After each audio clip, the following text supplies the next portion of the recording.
नमस्कार. सत यहा जय जयकार. तमाम भारतीय बंधू आणि भगिनींना महाशिवरात्रीच्या हार्दिक हार्दिक शुभेच्छा. आदिवासी रूढी परंपरा जाणीव जागृती संस्थेतर्फे महाशिवरात्री निमित्ताने प्रत्येक व्यक्ती आपापल्या परीने नियमाचं पालन करत असतो. कोण सव्वा महिना, कोण 15 दिवस, तर कोण 7 दिवस.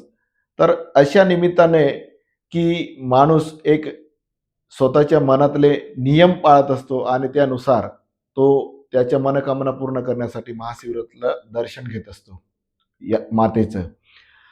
तर मला एवढंच म्हणायचे आहे की जे बी काही या 2026 वर्षामध्ये तुमच्या मनातल्या इच्छा आकांक्षा असतील त्या पूर्ण होवोत यासाठी आपण शिवरात्री निमित्ताने दर्शन घेणार आहात.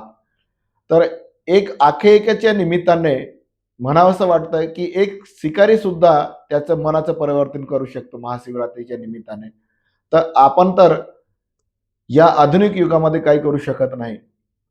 तरी माझ्या सर्व भारतीय बंधू भगिनींना विनंती आहे की आपल्या मनातल्या इच्छा आकांक्षा ह्या यहा देवमोगरा माता यहा मोगी माता ही आपल्या इच्छा आकांक्षा पूर्ण करोत यासाठी आदिवासी रूढी परंपरा आणि जनजागृती संस्थेतर्फे पुनश्च एकदा येणाऱ्या भाविकांना भक्तांना महाशिवरात्री निमित्ताने हार्दिक हार्दिक शुभेच्छा देतो.